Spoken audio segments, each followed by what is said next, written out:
My dear brothers and sisters, memory in human life is something precious to inherit from our birth. Many would say that store up the good memories of life to help us to pass the time when we are bored and when we have nothing to do.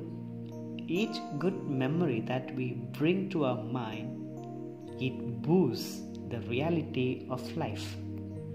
Today we are celebrating the feast of BBC. Don't think, is it the feast of BBC News channel? No, it is the feast of body and blood of Christ. Be body, be blood, Christ, BBC. Yes, of course, one of the branded news channel is BBC. But the body and blood of Christ is the most branded and most glorious in our Christian living. On this feast day, the aspect of memorial stands out very vivid and transparent, where we are invited to reflect the Eucharist as memorial. The Eucharist that we celebrate is to remember the loving act of redemption for the humanity. We need to learn the saving act of God through memory. In today's first reading, we have the memory of how Moses instructed the people to sprinkle the blood on their houses to remind the angel of the Lord for the saving work. In the second reading, we have the memory of Jesus serving as the high priest by entering into the Holy of Holies once and for all by shedding his own blood.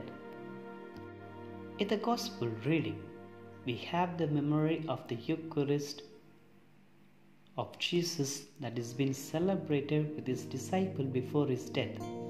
Jesus offered a beautiful gift of himself as a bread and drink of life.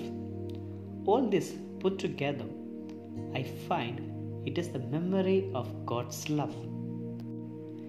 God has stored the memory of His love through Passover in the Old Testament and the Eucharist in the New Testament.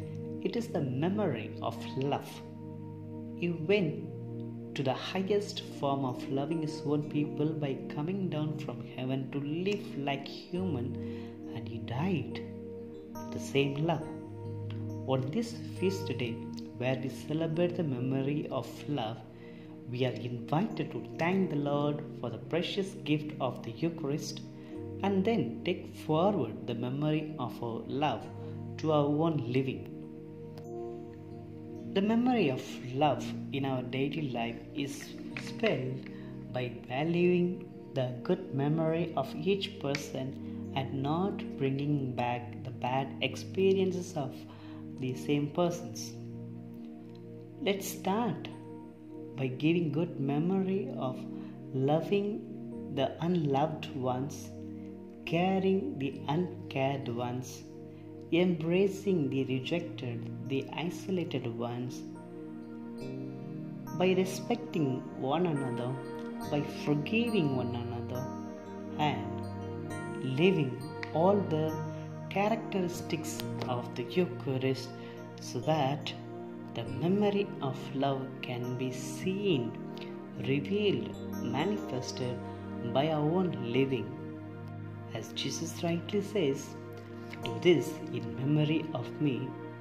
We as a Christian, as part of celebrating our life in the Eucharist, are called to do this memory of love by doing the act of love like Jesus.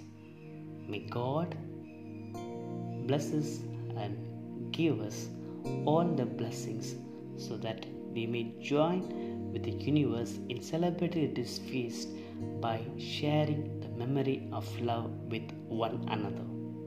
Amen.